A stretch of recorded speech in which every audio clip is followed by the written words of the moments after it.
6 runs.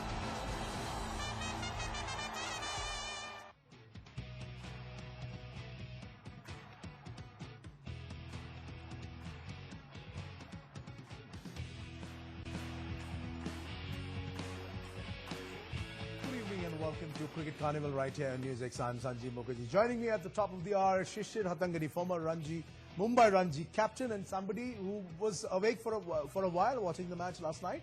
Initial thoughts? Late night, Sanjeev. Not used to it at my age, but you know, sadly, don't approve of what happened. The Duckworth-Lewis doesn't work for T20, and of course, the fact that the team I backed didn't win. But Shishir, you know, I'm sorry, but I need to tell all our viewers that you know, you don't seem to have that energy. What happened, Shishir? You're very disappointed. You're very, very disappointed that Hyderabad couldn't make it, right? Two reasons. One is, of course, the late night, but that has nothing to do with my energy levels. It's the fact that you know, Hyderabad actually deserved to lose because of the batting performance. But they had a better chance of putting up a show and probably getting a better result, or better result as in getting over the line with the KKR if they had got 20 overs. That they didn't get it was unfortunate, but you know, they have to look at the Duckworth-Lewis. I think it's very important. If no wickets are taken into consideration and you know that you have 7 overs or 6 overs to get a certain number of runs, doesn't matter. You can play the way you want. You know, but you know, there are a lot of people who will argue that what's the point of Duckworth-Lewis in that too in a T20 game? I mean, as in might as well reduce it to T10 or T5 or just the toss of a coin. Absolutely, absolutely. There is an element of the ridiculous as far as this particular issue is concerned. I think there's a level of ambiguity too, because when you play a T20 game, you're already condensing a game of cricket, and at the same time, when you do that, when you have rain coming in, it obviously means that, you know, these permutations, combinations don't work in favor of the betterment of the game. I'd rather see, you know, a game where it's very clear that you have 10 overs, 5 overs or whatever, and a target, you know, but target with wickets. Wickets have to be important. Wickets have to be important. Shishir, hold your thought. Let's bring our viewers up to date for all those who never had, or rather didn't have the energy as much as Shishir did to stay up late and watch the rain-delayed match. For the record, the Kolkata beating Hyderabad by 7 wickets in the game in the IPL eliminator at the Chinnaswamy Stadium in Bengaluru. Now, after restricting Hyderabad to just 128 for 7, rain playing havoc as players had to wait post-midnight for at least a 3-hour delay for the match to start. Kolkata set a target of 48 runs in just 6 overs. Gautam Gambhir led from the front. Of course, he will, as he helped his team to a rather comprehensive, easy, facile, you can use any adjectives you want to, win. Kolkata starting off on a slightly jittery note after losing 3 quick wickets, but then Gambhir, of course, coming good with 32, quick fire 32 in just 19 balls, getting Kolkata over the ropes, and of course, you know what, a shot at the title. But before that, we'll have to play another game. Earlier, Nathan Coulter-Nile was the pick of the bowlers for Kolkata with figures of 3 for 20 in 4 overs. Kolkata, of course, any guesses will now face Mumbai in the second qualifier again in Bangalore. And again, we'll have Shishir Hatangani in the hot seat because his heart beats the maximum for both Kolkata and Mumbai. So it'll be a lovely day to talk about that game, but that's coming up later. But before that, you know, even Kolkata people love the rain. We love the monsoon, and it's pretty sultry in Kolkata, though they were playing in Bangalore. But for once, Kolkata was hoping the rain, chale jao yesterday. They had a rain scare too, let's be honest. Absolutely, but you know, you have your mishti only when there's bishti. And this is something that any Bengali will know. The fact that, you know, it was a very, it wasn't a great total, frankly. And you know, small 128, yes, small totals can be a little irritating. Pretty dodgy, dicey sometimes. It didn't turn out to be that way. Yeah, you lose a couple of wickets and you know, start thinking negative. And it's a do or die game. So I think the truncated game, if I may call it one, helped Kolkata to be able to go in with a single-minded purpose of getting to that target. Yeah, they should take inputs from the weatherman too. It's not about when or rather what the predictions would be, but the point I'm trying to make is before I come to Nathan Coulter-Nile, the way he came back, and it was beautiful bowling, beautiful bowling. Absolutely. For any student of bowling, that's what he needs to watch. This is how you bowl 4 overs, not in a test match or one-day cricket. But before that, you look at the figures of a David Warner, 37 of 35, 36 balls. Kane Williamson, we expect so much, 24 of 26 balls. You know, look at the strike rate in one-day cricket, it will be great.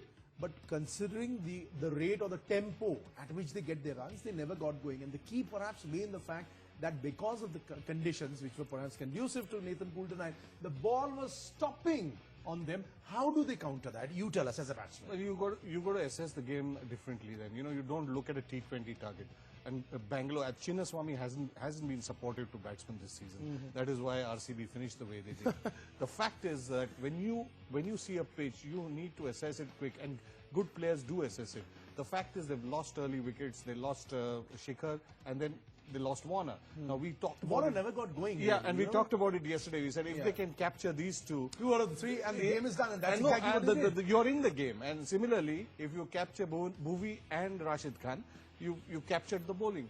Sadly, they didn't get an opportunity for the bowling because they had only. You know what? I need to interject and tell you something which will perhaps make you smile, maybe vary. And ladies and gentlemen, viewers, let's not forget. Remember the good old days of the FIFA Football World Cup. We had this very special gentleman called Paul the Octopus, and Paul used to actually predict what's going to happen, who's going to win. Now Shishir the Octopus, I don't know whether Shishir fits the bill of being an octopus or not, but Shishir, certainly your predictions coming spot on the day before about Mahendra Singh Dhoni. Now about the fact that how the key lay in plucking out the top 2 or top 3, and that's exactly what he did. And after that, what was surprising is that you say it's about moments, you say it's about getting one player to get going right there in the middle, bang, bang, slam, bang, and you get your runs or you get your wickets.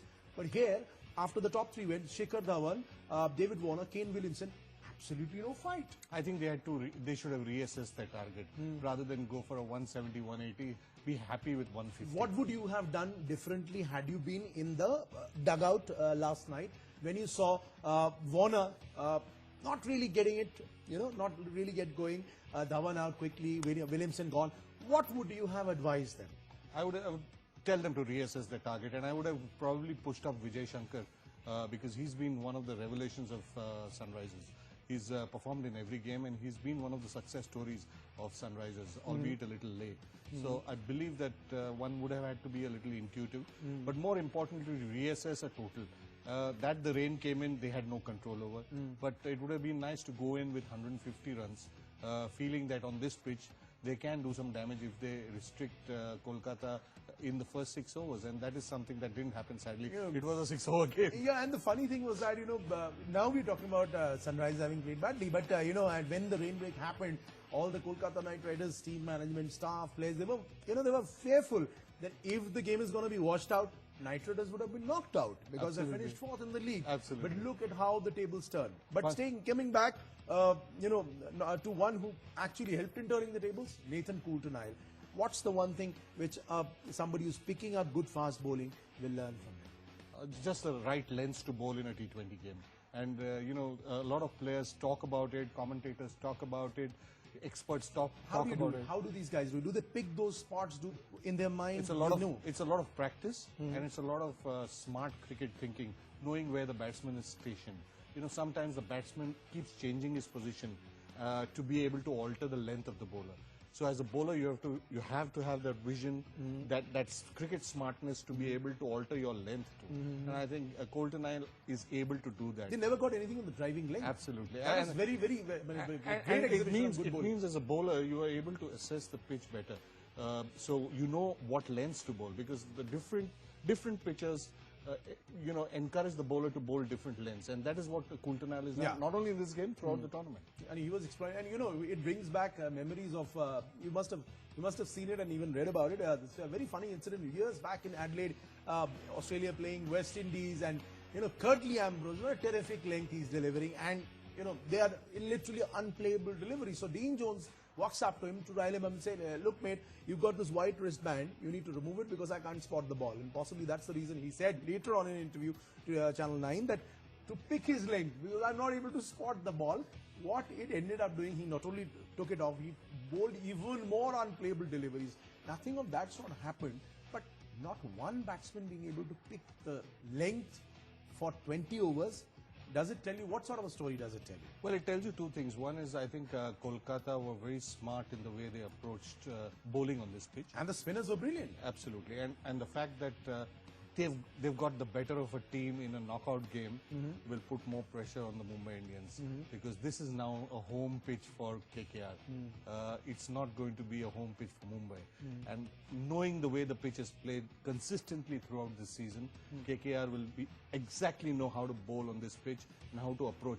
Main thing is to assess a formidable total, give yourself, don't put yourself ahead of the game and give yourself 200 runs, 180. It doesn't work like that. You've got to be realistic, pragmatic, and also honest with yourself as a T20 team, saying that, no, this pitch is not a 200 pitch, so let's not go for 200.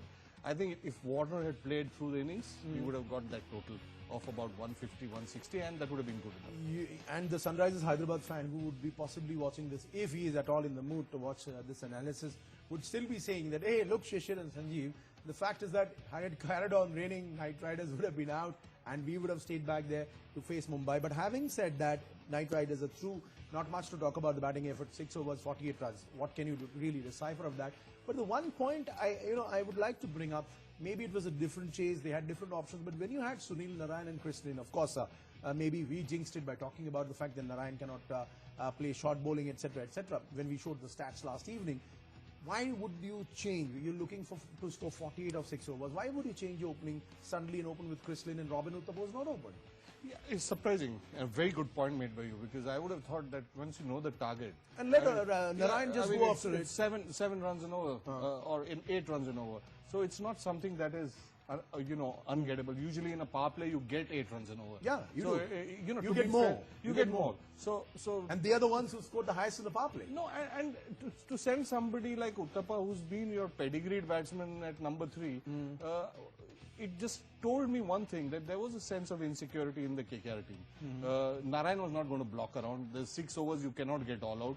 The number of wickets you lose in a match like this does not affect the performance of a team. It's not deducted from the run scored. So all in all, even if Gautam Gambhir, the dropped catch of Gambhir or the missed opportunity, stumping, it wouldn't have changed the game too much. What I'm trying to say is you have 11 players, and getting 48. If you don't get 48, still can't do that. Then you can never win anywhere. Absolutely. And then don't blame the rain. Absolutely. Then 20 overs is not enough. Okay, let's just have some fun. Shishir, would you have rather had the rain falling there? I know I'll be very unpopular with my friends in Kolkata, but would you rather had the rain carry on? Perhaps see Sunrisers Hyderabad. Perhaps they are the better team between the two of them, but they didn't get the act together last year. On hindsight, that's a very good observation. But the fact is that I would have rather seen if Kolkata had to win, I would have rather seen a 20 overs and win emphatically. This in a sense is a lucky streak which maybe they're destined to win the tournament. I don't know, because sometimes cricketers believe in these little things. They believe that when the luck goes your way, maybe even somebody up there is smiling for you, and you never know, it could give them that extra confidence when they play marquee. But our statistics and your points which you made yesterday and even the day before seem to be spot on. And as a very, very senior newspaper editor of one of the top newspapers in India, told me last evening, late last night after the game had ended, that guess why Narine didn't get to bat? Or, because more often than not, everybody's saying Narine does star turn with the bat. Very cliched headline. So perhaps he decided, let's have some fun. Let me do some turn with the ball. And it was good to see him turning the ball so viciously. Although he wasn't among the wickets, he and Piyush Chawla even. Although Chawla went for about 8 or 9 and over, but still, amazing the amount of turn they were getting. Yeah, and with this new action of his, he obviously went into oblivion once he was called for Bentham. Yeah. He's gone for rehabilitation, changed it, come back. One would have thought that he would have lost a bit of his venom with the new action, but yesterday what we saw doesn't seem too great for the Mumbai Indians on a pitch like this. What do you do during a rain break when it happens and your team is chasing a target and if it rains off, you're not going to make it? What goes through your mind? You should tell us the psyche of a player. I'll tell you one thing about cricketers. They pretty much are in the moment. It might sound cliched to you, but when they go in for a game, like yesterday, I would have thought when Sunrisers and KKR would have got to the game, they would have planned that, told the logistics guy that, keep a provisional booking for me flying out tonight. Because both teams, one of the teams is going to win and one is going to lose. So I think they're pretty much adaptable in the way they think. Not like you and me, where we know that if you're going to have dinner at 8 o'clock, we'll have dinner at 8 o'clock. they're pretty much adaptable. Our adaptability some of the time, some of the players, I'm sure we also fit the bill when it comes to doing that. As they say, papi pet ke liye bahut kuch karna padta hai. But on that note, let's look at the missed opportunity. Was there one? Of course it was. Now during Kolkata's chase in the third over, Rashid Khan almost had Gautam Gambhir dismissed as the ball just went past the stumps with the missed opportunity. Gambhir then in cashing and helping Kolkata seal the deal. So that for us on the sports desk was the missed opportunity of last evening. One final quick word before we head into a break, Shishir. Who are you keeping ahead at this point of time? Is it Mumbai Indians, Kolkata Knight Riders, or the rain? What are you keeping ahead? I'll put KKR, Kolkata, because they're coming off a win. Now, people in Mumbai not watching this? They are watching it, but you know, the last loss would have dented hurt them a bit. And now they're out of their fortress, which is so important. And they're playing on a pitch that is a little slow for them, you know, for their liking. They've got big hitters. They've got Pollards and Rohit Sharma who prefer truer surfaces. So this pitch is more a pitch of attrition. It's not a pitch where you can go and, you know, showcase your flair, your panache, your charisma as a batsman. This is where you've got to have a more grit and, you know, a desire to graft it in a T20 game, which I don't know whether Mumbai would be able to adjust to. You know, you just haven't stopped, right? You kept scoring all those big hundreds and big runs for Bombay, and when you speak, you just go on and on. Well, but that reminds me, it's time for it's a good pitch.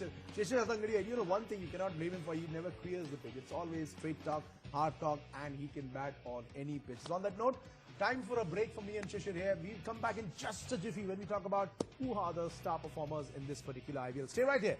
This is the Cricket Carnival. It cannot get any better than this.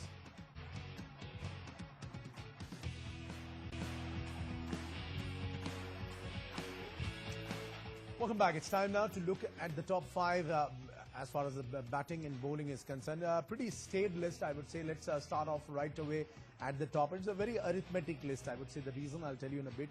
There we go. David Warner, 641 runs out of 14 matches with a strike rate of 141.81, best 126. But where is he? His team has been eliminated. Number two, the one and only Gautam Gambhir, literally leading from the front as far as Kolkata is concerned. Just a shade under 500 runs in 15 games. He's doing well at a strike rate of nearly 130 with a best of 76. And number three, another gentleman whose team is not figuring as far as the remainder of the tournament is considered. Shikhar Dhawan, 479 runs of 14 games with a best of 77. Scoring at a strike rate perhaps little less than what he generally does or generally wants to. Number four is the one and only Suresh Raina, close to 450 runs, but didn't matter as the Gujarat Lions never really failed to capitalize on the good start they had. And five, Stephen Smith. Well, of course, he has a great chance now at not only going all the way, but perhaps becoming the only or the first captain of a team which will not survive in the IPL as far as the IPL rules are concerned, the Pune Super Giants, but they might win the title if he does actually keep on playing like that. However, you'll have to remember that he'll need all the help that he gets from the likes of MS Dhoni and company. And it's now come to the bowlers quickly before I get Shishir in.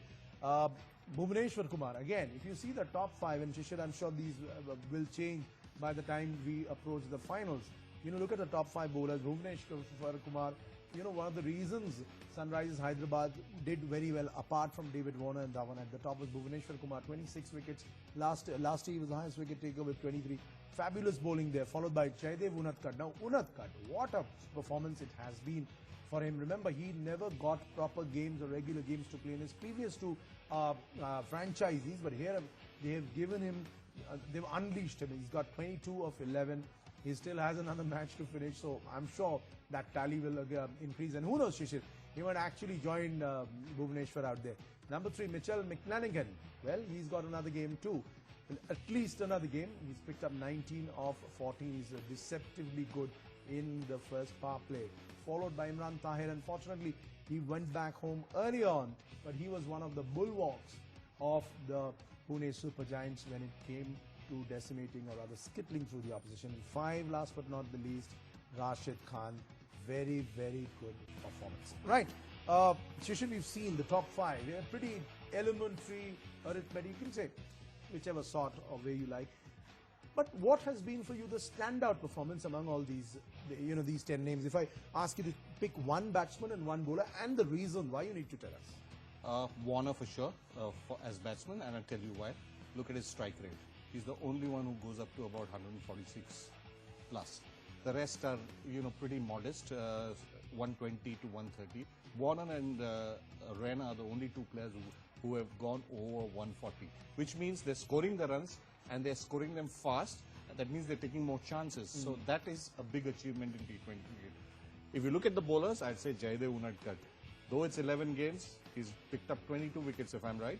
But look at his economy. He's 7.2, which means he's ahead. Of course, Rashid Khan is somebody else's 6 point something. But the fact is, Jayadev Unadkat is 7. McLagan is 9.24. Yeah. So it tells you he's able to restrict and also pick up wickets, which you want from your leading bowler in T20 cricket. So I'd go for, look at the strike rate along with the runs. I'd look at economy rate along with the wickets. That will tell me when I'm sitting next year in the auction room that, hey, look, he can give me a dual dimension or a multi-dimensional contribution to my team. Yeah, but the Warner, the one sticking point, and Shishir, I know you will appreciate the fact that of course he's played very, very well. But as they say more often, even in cricket, like in life, it always matters when you make it count when it matters the most. Like Vivian Richard, we've seen him not really doing great in a World Cup final, but he took those stunning catches, effected a stunning run out and helped West Indies win the World Cup final in the late 70s. Similarly, I'm not comparing, but the fact that Warner has been such a big influence on the team by the sheer weight of runs and his aggressive intent, perhaps he would be feeling very let down by himself after last night's game. He could not give all his best. Yes, but I don't think it would, on hindsight again, I don't think it would change the result of the game because it rained. And for me, that has been the defining moment of yesterday's game. I'm not saying KKR wouldn't have won if there were 20 overs, but if there was a better chance for a team to perform or give an account of themselves, it would have been with 20 overs being played by both teams. That didn't happen. Yes, Warner will say that he was a bit sluggish, like the pitch yesterday. Yeah. But the fact is, he had to play a different game depending on the pitch that was offered, and that happens to a lot of players because the surface plays, we undermine the surface. It plays about 80% of a part in a game in terms of the runs scored and the way you score them. So 148 for me is impressive, right. And so is 7.2 for Unadkat. Final word before we end this show as far as tonight is concerned, Shishir. It'll be rather ironical if Sunrisers Pune Pune Super Giants, rising Pune Super Giants, actually electrify the IPL and win their maiden IPL title, because in more ways than one they'll be like Aizawl FC, the magical story of Indian football, who win the I-League and then they are relegated to a second division. They're not being allowed to play the first division. Similarly, Pune Giants, there will be most probably no rising Pune Super Giants next year, and if they win, may the best team win, at the outset. But if they win and then they're not able to come back next year, that'll be another irony, perhaps on the negative side of the IPL. There are a lot of negatives of the IPL, let's face it. And this will be something which not many people will feel good about, if it comes to that. Yes, it will be sad, it will be unfortunate, but I think they went into this with a known script. It was not something that they didn't know when they bid for the team and got it. I don't know whether any team that bids, when they bid, think about winning the championship. That they've come so far, one feels a little bad for them, that having come this far, and if they win, it'll be sad if they don't get it next year or they don't get to enter the field. But I'm sure some of these players will be already talking to franchisees. I'm sure they are doing, they're already dialing their phones and working it up over time. But there are a couple of more matches still left to go, and Shishir is still here till the final. So all you guys can send your thoughts and your love to Shishir on Twitter.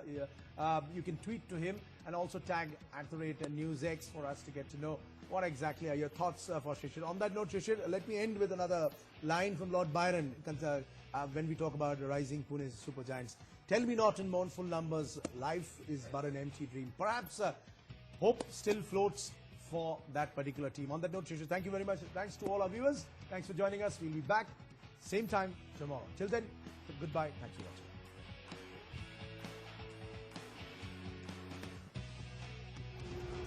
It's a good delivery, full of length. That's gone for 6 runs.